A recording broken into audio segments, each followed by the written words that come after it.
E aí, meu amigo, tudo bem? Beleza? Professor Roque Alves, para tirar suas dúvidas aqui dentro da área de biologia e te ensinar a biologia da melhor maneira possível, rápido e ligeiro, certo? Lembra aí, na aula de hoje nós vamos dar continuidade ao nosso trabalho sobre grupos sanguíneos. Na aula anterior eu expliquei para você, o que são os grupos sanguíneos, aprendemos aí por que uma pessoa é do tipo sanguíneo A, por que uma pessoa é do tipo sanguíneo B, A, B e O. Então é muito importante que antes de assistir essa aula, você assista a aula sobre sistema ABO, sobre grupos sanguíneos, que foi a aula anterior, para você entender essa aula aqui, certo? Muito bem, na última aula nós aprendemos aí que existem 4 tipos sanguíneos, que um tipo sanguíneo é chamado de doador universal, o outro é chamado de receptor universal. O que faz com que os sangues sejam diferentes, por que a gente não pode fazer uma transfusão errada, Muito bem, certo? Mas é o seguinte, Landsteiner, que foi o cara que descobriu os 4 tipos sanguíneos, A, B, AB e O, ele percebeu que mesmo que você tendo pessoas com compatibilidade sanguínea, ou seja, pessoas que podem doar sangue uma para outra, por exemplo, imagina, eu sou do tipo sanguíneo A, e uma pessoa também é do tipo sanguíneo A, certo? Seria muito comum eu receber sangue dessa pessoa e não ter nenhum problema. Mas ele percebeu que mesmo com pessoas do mesmo tipo sanguíneo, ainda estava acontecendo um processo de incompatibilidade sanguínea. Ou seja, existia um outro fator que estava causando hemólise, causando incompatibilidade sanguínea e levando às mortes nas transfusões, mesmo quando as pessoas são do mesmo tipo sanguíneo, certo? Muito bem, foi aí que o mesmo cara, Landsteiner, o cara que descobriu os 4 tipos sanguíneos, ele percebeu que existia um outro fator na membrana da hemácia que estava causando incompatibilidade. E esse fator ele foi chamado de fator RH, certo? Porque ele foi descoberto em uma espécie de macaco, chamado de macaco rhesus, ou seja, então essas pessoas, seres humanos, que tinham esse mesmo fator que existia na célula do macaco lá, ele chamou de fator RH, então essas pessoas que tinham essa proteína, ele chamou de RH positivo, ou seja, pessoas que tinham uma outra proteína na membrana da hemácia que podia causar incompatibilidade. Se essa pessoa tinha essa proteína, ele é chamado de RH positivo.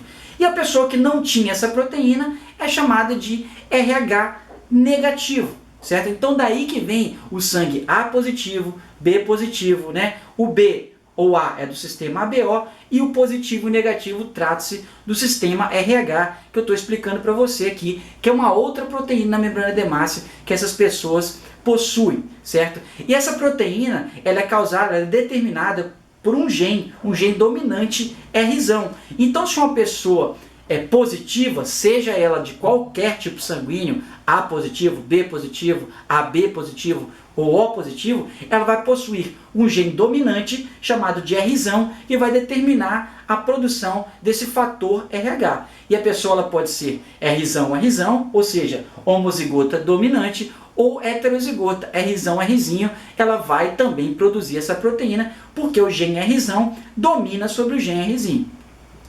Para que você seja negativo, seja de qualquer tipo sanguíneo, A negativo, B negativo, AB negativo ou O negativo, você não tem que ter esse gene Rzão. Se você tiver o gene Rzão, você vai ser positivo. Então qual é o genótipo de uma pessoa negativa?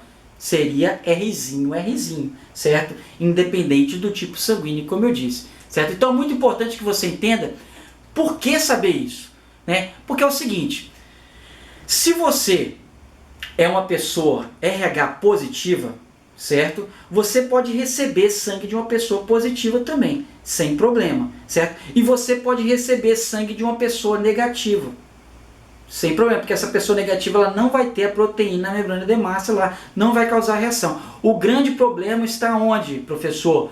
Está aqui, ó, meu amigo, se você é negativo e você recebe o sangue positivo, aí tem problema. Por quê? Lembra que eu falei na primeira aula? O que acontece quando o seu organismo não reconhece uma coisa?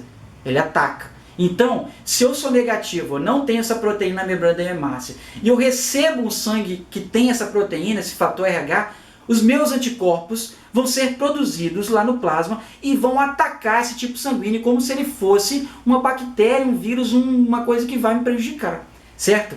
Então perceba, Uma pessoa positiva, ela pode receber de positivo e de negativo. Uma pessoa que é negativa, de qualquer tipo sanguíneo, ele só pode receber sangue de uma outra pessoa negativa.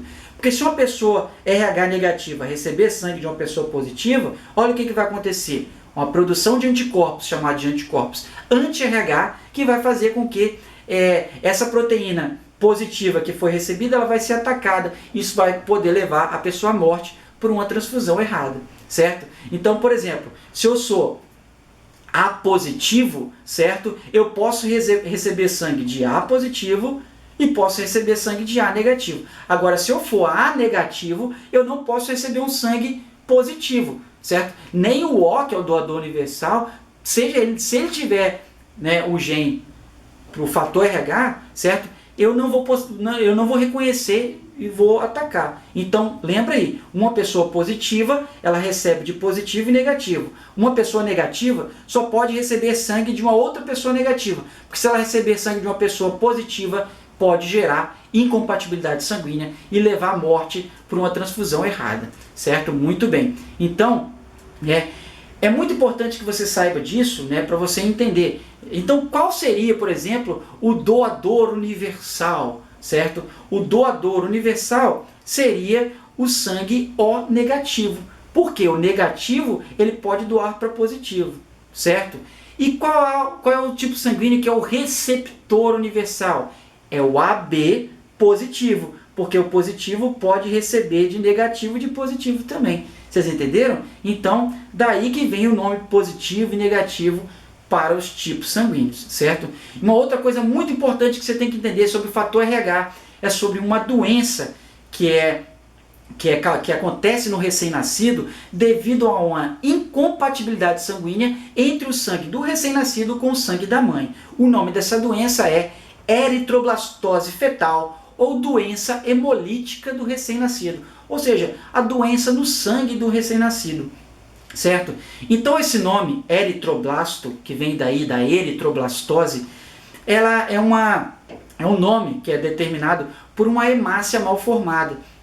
Então quando a criança ela não forma a hemácia corretamente, essa hemácia mal formada, a gente fala que o nome disso é eritroblasto, uma hemácia mal formada. E a eritroblastose fetal é uma doença causada pela incompatibilidade do sangue da mãe e do filho por causa do fator RH. Certo? Que vai fazer com que o filho não produza as hemácias corretamente, formando esse chamado de eritroblasto. Então vamos aprender como que essa doença acontece. A eritroblastose fetal, ela depende de algumas condições. Então, como que essa doença pode acontecer? Essa doença acontece se a mãe necessariamente ela tem que ser RH negativo, ou seja, de qualquer tipo sanguíneo que seja, a mãe tem que ser negativo, certo? E o filho tem que ser positivo. Ou seja, o filho sendo positivo e a mãe negativo. Para o filho ser positivo, o pai ele tem que ser positivo também para passar esse gene para o seu filho. Então preste atenção, quando a mãe tem essas condições, ou seja, a mãe é negativa e o filho é positivo, né, na primeira gestação acontece da seguinte forma, acontece normalmente. A mãe vai ter o filho normalmente, certo? Agora, se nenhuma precaução for feita, o que vai acontecer?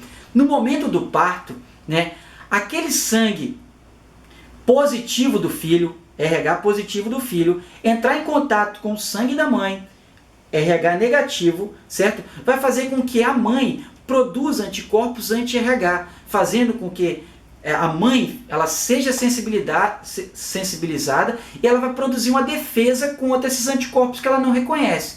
Então, quando um filho negativo, né, um filho positivo, o sangue do filho positivo entra em contato com o sangue da mãe que é negativo, a mãe vai ser sensibilizada e vai produzir anticorpos anti-RH. O problema não está na primeira gestação, o problema está nas demais gestações. Então, da próxima gestação, que essa mãe foi sensibilizada, ela já tem no sangue anticorpos anti-RH, por causa do contato com o sangue do filho da primeira vez, né? Quando ela tiver um segundo filho positivo, ou seja, o filho vai ter o fator RH e a mãe tem anti-RH no sangue, o que vai acontecer? Esse fator anti-RH da mãe vai atacar as células desse segundo filho, as hemácias, provocando uma má formação delas, causando a eritroblastose fetal. Então perceba que a eritroblastose fetal é uma doença que afeta não na primeira gestação, ela afeta a segunda, terceira gestação, quando a mãe é negativa e o filho é positivo. Por quê? No primeiro parto aconteceu aquela sensibilização, aquele contato do sangue positivo do filho com o sangue da mãe negativo, que vai fazer com que a mãe produza os anticorpos anti-RH, então todos os filhos positivos que a mãe tiver, assim por diante, vai ser atacado como se fosse um inimigo pelo não reconhecimento desse fator RH, que é essa proteína que existe na membrana da hemácia. Aí você fala, poxa professor, então essa doença aí, ela era para matar muitas pessoas, porque é uma doença que pode levar à morte, a má formação, problemas neurológicos, certo? Só que o que acontece? Quando a mãe vai fazer o parto, né, geralmente é feito o teste de tipagem sanguínea para determinar qual é o tipo sanguíneo da mãe. Então quando essas condições existirem, ou seja, a mãe ser negativa e o filho ser positivo, certo? No momento do parto, a mãe ela vai tomar uma injeção com anticorpos anti-RH. Então, quando acontecer aquele contato do sangue do filho positivo com o sangue da mãe que é negativo, o que vai acontecer? A mãe ela não vai produzir os anticorpos, porque ela recebeu esses anticorpos artificialmente, e esses anticorpos vão atacar essa pequena quantidade de sangue do filho, fazendo com que a mãe não seja estimulada a produzir o fator anti-RH. O problema é esse, é quando a mãe produz o fator anti-RH, isso fica na memória imunológica dela. Então, toda vez que uma mãe negativa tiver um filho fator positivo, ela vai ter que tomar essa injeção para ela não produzir esse fator anti-RH e ser sensibilizada e nunca mais poder ter um filho positivo por causa dessa doença chamada de eritroblastose fetal, diretamente relacionada aí com o fator RH positivo e negativo. Então, é muito importante que você saiba qual é o seu tipo sanguíneo, tanto para transfusões, quanto para evitar essa doença que é a eritroblastose fetal. Mas por isso que, antes de todo parto, é feito o teste de tipagem sanguínea para determinar a probabilidade de surgir essa doença que é a eritroblastose fetal, certo? Então a eritroblastose fetal, ela vai causar a hemólise, a má formação das hemácias, no caso daquela criança,